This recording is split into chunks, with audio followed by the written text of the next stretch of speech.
Welcome to The Inside Story. I'm Billy Hollowell, and today we're talking about Israel, Hamas, and really the reaction to what has been going on in the Middle East. This war now is more than a month old, and I'm joined today by Samantha Kamman. How you doing today? I'm doing very well. It's always good to talk with you. Well, it's great to talk with you, and you have been really busy covering a number of things. The March for Israel, which is where I want to spend a chunk of our time here. First of all, for those who don't know, and I think it's hard to escape it because the march was so large, it got a lot of attention. Estimates were saying 200 to 300,000 people heading to Washington, D.C. Tell us a little bit about what you experienced covering that event. So, I saw thousands of interfaith people rallying for Israel, calling for the release of the 200 people who were taken hostage by Hamas during their attack against Israel last month. People were flying the Israeli flag. They were holding up posters of the hostage victims.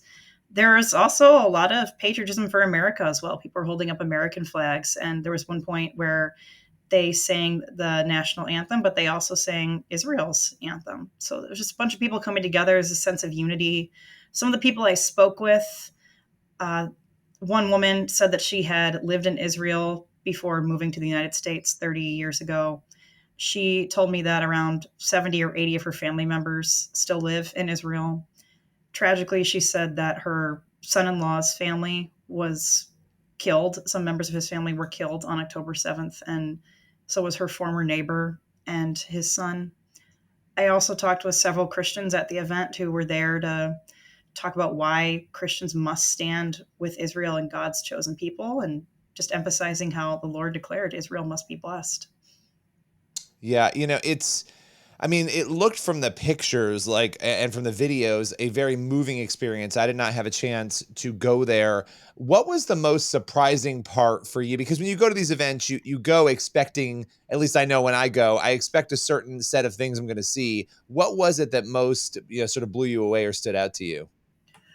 I think just the amount of people there. At one point, one of the organizers of the event said that they had nearly 300,000 people there in attendance, and around 250,000 were attending online. That's thousands of people peacefully standing for Israel, which isn't entirely unexpected, but there's a noticeable contrast between the March for Israel and some of the pro Palestine protests we've been seeing. I don't know if you saw Wednesday night, there was a disturbance at the headquarters of the Democratic National Committee, a violent protest there where 6 officers were treated for injuries. There was at least one arrest. Earlier this month, you had pro Palestine demonstrators gathering outside the White House. They smeared the gates with red paint meant to look like blood, chanting, "We don't want a two state, we want 48," which I think was referencing the two-state solution. But yeah, just such a contrast to what we've been seeing from these pro Palestine protests. And just, yeah, so many people coming out together to stand in solidarity with Israel. That just really, it was something I noticed. Yeah, it's pretty incredible when you look at those images and you see the mall just covered in people. But you also, in addition to going to the March for Israel, you also went to a private screening. Mhm. But I can't even imagine seeing this because I have not seen it, but it was Hamas attack footage. You went to this screening. What was it like to watch the footage from the vantage point? Obviously, you're a Christian, but you're a reporter. You're there as a reporter. You're watching this footage. What was that like? Yeah, so it was at the Israel embassy in DC, and no phones were allowed. We couldn't record it because we were told at the beginning, even some of the victims' families have not seen this footage, and they don't necessarily just want it out there and don't want them stumbling across it by accident. So I just remember sitting in the screening room, and there was this sense of anticipation. My boss likened it to, yeah, it's like when you're sitting on a roller coaster. It's like, okay, it's going to be a scary ride, but what are we in for here? And I remember thinking at the same time, okay, whatever emotions I feel right now in this moment, that's nothing compared to what the people who experienced this went through. So, yeah, the footage that you had mentioned, it was taken from Hamas body cameras, victims' phones, and social media. Footage also came from first responders, and just some of the things I saw. First responders arriving at the Nova Music Festival after the massacre. There's just a sea of dead bodies, Hamas terrorists breaking through the border, just picking off people on the highway like it was target practice, bound and injured Israeli citizens just being pulled out of the back of a truck. This one girl, she had blood all over the back of her pants. Those images and sounds just, they stay with me, but it's my duty as a reporter to just tell these stories. Yeah, I mean, that's the thing. These are real events that you're watching. You're seeing the footage. It's one thing to read about it. It's another thing to see it. How did it change your thoughts going into it, right? You went in there with, thoughts based on your coverage of it, what you knew. And in addition to your thoughts, do you think that it has the power, this footage, to change other people's thoughts on what is happening right now between Israel and Hamas? Yeah, so this is a story I've been covering for a while, and I'm aware of the tragedy of it, but just seeing it, like, this is real. These were innocent people who were just brutally murdered or raped, or they've been abducted, and real families that have been impacted by this. The footage is something that stays with you once you watch it, and perhaps for someone who believes that this can be resolved diplomatically, it's always hard to say how people will react to certain things, but if they see the footage, perhaps that would show that, okay, these are terrorists attacking that are not interested in peace. They're following an ideology that calls for the death of Jews, and they desire the destruction of the free world.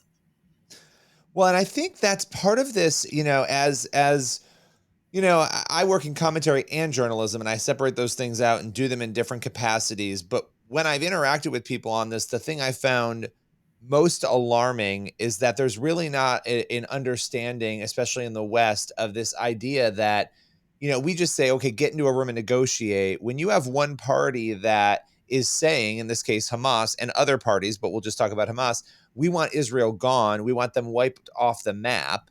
When that is the mantra, and that is the goal, and you see this footage showing what that looks like in the most evil manifestation of what could ever possibly happen, you then have to say, is it possible to negotiate with people who want you dead and gone? And I don't think I think a lot of people are not grasping that reality. Do you think that's a fair assessment, that maybe there are a lot of people who aren't getting that?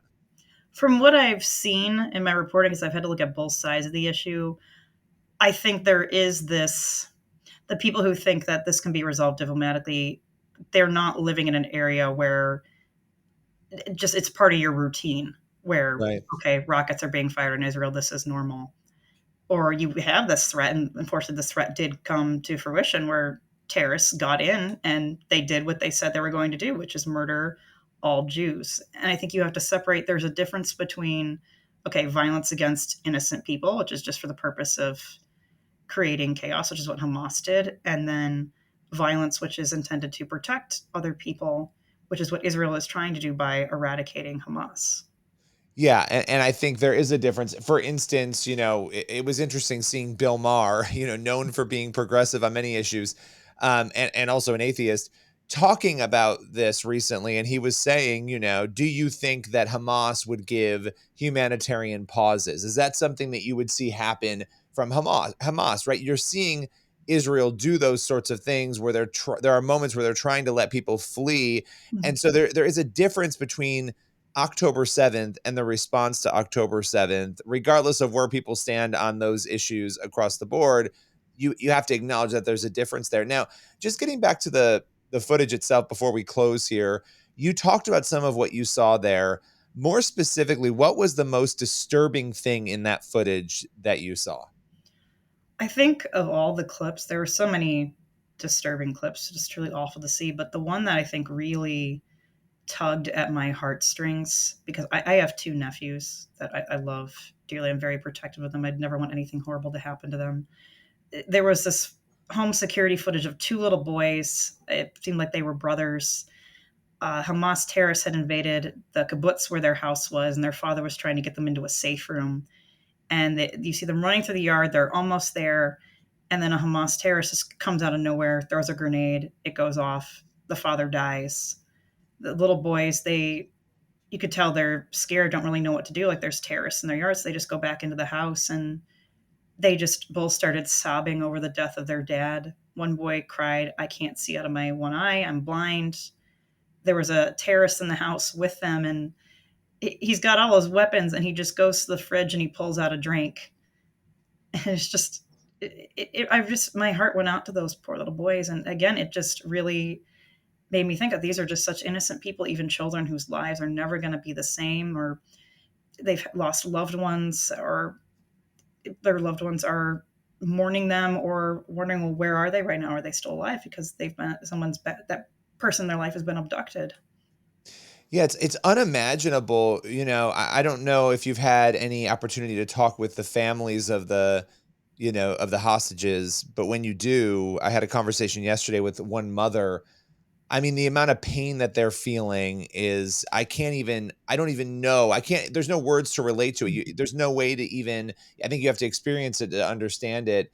And just processing that pain, it's a very difficult situation for so many. I don't, I think we need to be praying, and that's sort of as we close here. We need to be praying for peace in the region, for innocent people in both Palestine and Gaza, obviously, and Israel, and also, for those families who are suffering. Right? I mean, it's so necessary.